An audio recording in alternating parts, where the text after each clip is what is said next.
हिना रब्बानी खर ने ये कहा है कि India is darling of the West. Shehbaz Sharif ने जो ऑफर दिया है कि हमें बात करना चाहिए, कितना सीरियस है ये ऑफर? इधर एक तूफान आया हुआ है राइट साइड पे, बिजली का बिल उसने परेशान किया हुआ है। उनका सोचे महंगाई कम करें ताकि गरीब इंसान 2 टाइम की रोटी खा सके। बिजली का बिल कम करो यार, खुदारा लोग तड़प रहे हैं, रो रहे हैं। आपने मरना भी है, कब्र में आपने जवाब भी देना, मेरी याद रखना यार। ये खबीस के बच्चे 40 करोड़ रुपए का झंडा लगाएंगे। डंडा तो अवाम में गया हुआ है, तो झंडा ये ऊपर लगाएंगे। मैं तो ये समझती हूँ कि उन्होंने ये स्टेटमेंट गलत दी है। असल में उनको ये कहना चाहिए था कि India darling of the world है। इंडिया इस वक्त पूरी दुनिया का डार्लिंग बन चुका है। ये वही तो प्राइम मिनिस्टर है। अब कुछ दिन पहले तक हर लेटर में लिख रहे थे कश्मीर कश्मीर कश्मीर। खास तौर से एनिवर्सरी भी आने वाली है, वो जब 370 हटी थी। तो कोई भी इंडिया को क्या पैगाम देंगे? इंडिया को इन्होंने देना क्या पैगाम है? ये कर क्या सकते हैं इंडिया का? मुझे ये बताएं कि इन्होंने पहले क्या किया है, अब क्या करेंगे? ये किसको बेवकूफ बना रहे हैं?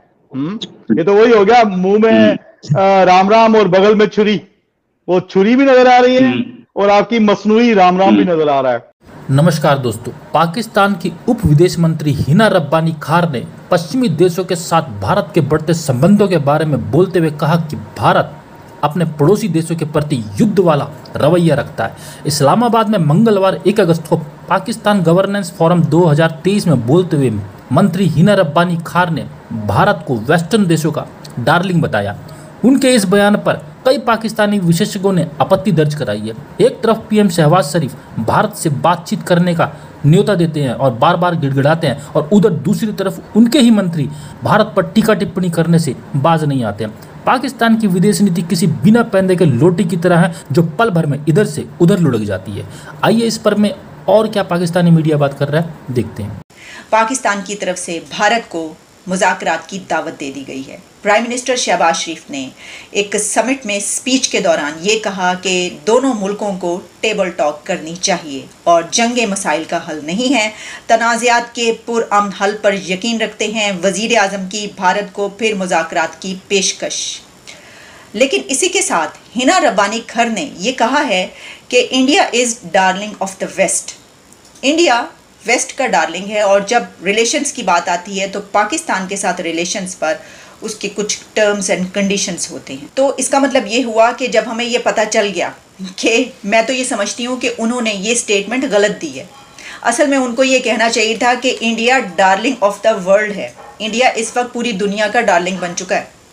उनको ये बात कहनी चाहिए थी, लेकिन उन्होंने सिर्फ ये बात की कि वेस्ट का है। उसकी वजह क्या है? उसकी वजह आप जानते हैं कि अभी कुछ दिन पहले इंडिया के प्राइम मिनिस्टर नरेंद्र मोदी साहब का दौरा हुआ है, और वो दौरा कितना बड़ा है, और उसके बाद जो अमेरिका के रिलेशंस है पाकिस्तान के साथ, उसकी कोई और समत जो है अब मुकर्रर हो चुकी है, वो किसी और डायरेक्शन में जा चुकी हैं। और हमने भी क्योंकि फ़ैसला किया है ये कि अब हमने अमेरिका के बजाय चाइना के साथ स्टैंड करना है। अब हम चाइना के साथ खड़े हैं, अमेरिका के साथ नहीं खड़े। तो एक वजह ये भी है, लेकिन ये बात अपनी जगह पर बिल्कुल दुरुस्त है कि जो वेस्ट है वो इंडिया को इस वक्त बहुत ज़्यादा प्रेफर कर रहा है। ठीक है, अच्छा, उसकी बड़ी वजह क्या है? हम शायद ये जो उन्होंने बात की ना, इसमें एक थोड़ा सा मुझे गुरूर नज़र आया है। मैं नहीं समझती कि हमें इस तरह का कुछ इमोशंस दिखाने चाहिए, जिसमें हमने ये कहा है कि देखो हम तो तैयार हैं।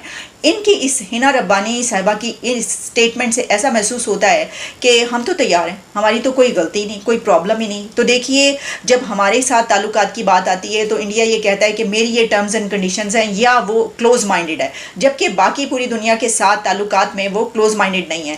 तो मैं इसको इस तरीके से समझती हूँ कि पूरी दुनिया इस वक्त इंडिया के साथ ताल्लुकात बनाना चाहती है, और भारत एक ऐसा कंट्री है, उसके यहाँ तक पहुँचने में, इंडिया की एक बड़ी ताकत बनने में, उसका सबसे बड़ा, या आप कह सकते हैं कि एक बेसिक फैक्टर ये भी है कि वो पूरी दुनिया से ताल्लुकात बेहतर बनाना चाहता है। इंडिया क्लोज माइंडेड नहीं है।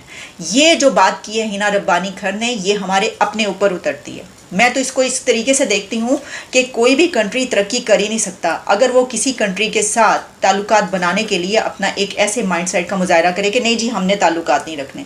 तो मसला ये है कि जब हम इस डिबेट में आते हैं तो हमारी ये बात किस हद तक दुरुस्त साबित बैठती है। पता चल रहा है, जाहिर है कि वो अपने कंट्री को ही रिप्रेजेंट कर रही है, लेकिन इस रिप्रेजेंटेशन में थोड़ा सा सच भी शामिल कर लेना चाहिए। अगर तो हमने खुद हाथ बढ़ाया होता ताल्लुकात का और हमने ट्रेड भी स्टार्ट करने की कोशिश की होती, लेकिन हमने तो ऐसा कभी कुछ किया नहीं, तो फिर आप ये बात कैसे कह सकती हैं कि ये जो माइंडसेट है, क्लोज माइंडसेट की आप बात करें, तो ये तो हमारी तरफ से नज़र आता है। यानी हम तो कहते हैं मरते मर जाएंगे, आवाम भूखों मर जाए, आवाम जो है वो बेचारे को खाने को कुछ ना मिले, लेकिन हम ये कहेंगे कि पहले टमाटर जो है वो दुबई जाएगा और दुबई से होकर जो है वो यहाँ पर आएगा इंडिया से। सर आज बहुत डीले हैं, आप खैरियत है? ओ इधर एक तूफान आया हुआ है राइट साइड पे, बिजली का बिल उसने परेशान किया हुआ है। कितना बिल आया? सर बिल आया 30,000 रुपये और उसमें से 11,000 रुपये के टैक्सेस हैं उसमें। तो अभी आप कहते हैं कि ये खबीस के बच्चे 40 करोड़ रुपए का झंडा लगाएंगे। डंडा तो अवाम में गया हुआ है, तो झंडा ये ऊपर लगाएंगे। भाई झंडे किस लिए तुम लगा रहे हो? मैं तो कहता हूँ ये 14 अगस्त भी अभी अब नहीं मनाना चाहिए, इसके ऊपर भी करोड़ों रुपए जाया हो जाएंगे हमारे। किस बात की आजादी है यहाँ पे? हमें एक जमीन आजाद हुई थी, उसके ऊपर भी इनका कब्जा है। अवाम को क्या मिल रहा है? 1 अरब डॉलर आया है, अब 40 करोड़ रुपए का उसमें से झंडा लग जाएगा। मेरे हिसाब से कम 15-20 अरब रुपया इसके ऊपर ये लगा देंगे। इसके अलावा पंजाब के अंदर हर डीसी को फॉर्च्यूनर गाड़ी दी गई है जो 2.25 करोड़ रुपए की है। इन हरामजादों के पास कौम के लिए कुछ नहीं, अपनी याशियों के लिए सारे काम है इनके पास। ख्वाह वो इनकी झंडे की बातें हो, ख्वाह इनकी गाड़ियों की बातें हो, ख्वाह बिजली की बातें हो, पानी, इनकी हर चीज फ्री है और सारा बोझ जो है वो हमारे ऊपर है। फिर कहते हैं जी कौम टैक्स नहीं देती। ये तुम्हारे माँ के जहेज के पैसे हम देते हैं जो हम दे रहे हैं, ये टैक्स के पैसे हैं ना। अगर 30,000 रुपए में से 11,000 10,000 रुपए महीने का हम टैक्स सिर्फ एक बिजली की मद में, अगर आप गैस की मद इसमें लगा लें, पानी की लगा लें, खुराक की लगवाएं, तो मेरे हिसाब से कम फी पाकिस्तानी इस वक्त 25 से 30,000 रुपए जो है वो टैक्स दे रहा है। तो ये पैसे किधर जाते हैं? आपने इनडायरेक्ट टैक्स लगाए हुए हैं ना, तो वो वसूल कर रहे हैं, लेकिन कौम को उसके बदले में क्या मिल रहा है? कुछ भी नहीं मिल रहा है। अभी नया लॉलीपॉप हमें देंगे कोई, वो जी पता नहीं कौन सी स्कीम निकालेंगे, कौन सी स्कीम निकालेंगे। जालिम के बच्चे हैं। अभी देखें इन्होंने पेट्रोल पंप गिरा दिया है, आज 20 रुपए लीटर के साथ इन्होंने और बढ़ा दिया है। ये तो वही बात है, हम इमरान खान से जात हमारी छूटी थी, वो हमारी हिंदको जबान में कहते हैं नाले के नीचे से हटे और परनाले के नीचे से आ गए हैं। तो ये इस मुल्क के मसाइल का हल नहीं है जब तक कौम उठेगी नहीं इन लोगों के खिलाफ, निजाम तब्दील नहीं होगा, तब तक हम समझे यही हालात हमारे रहेंगे।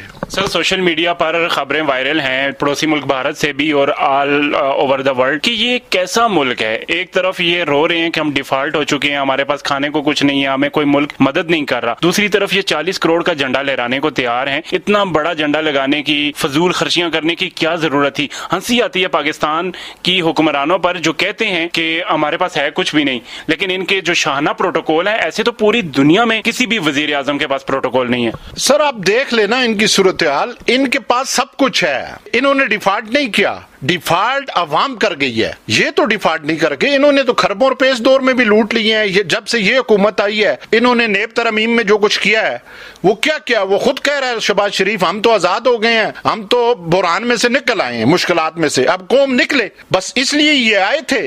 और इसमें अफसरशाही भी आपकी शामिल है, आपकी जुडिशली भी शामिल है, इसमें आपके ब्यूरोक्रेट्स भी शामिल है, इसमें तमाम इदारों को इन्होंने किधर लगाने हैं? कहीं पे भी नहीं लगाने हैं इन्होंने। ये अपने मुजरों पे, ठुमकों पे, यशों पे लगाएंगे ये सारे पैसे। सर 76वें यौम आजादी पे 40 करोड़ का इतना बड़ा 500 स्क्वायर फुट का झंडा लगाकर पाकिस्तानी हुकूमत क्या साबित करना चाहती है या इंडिया को क्या दिखाना चाहती है?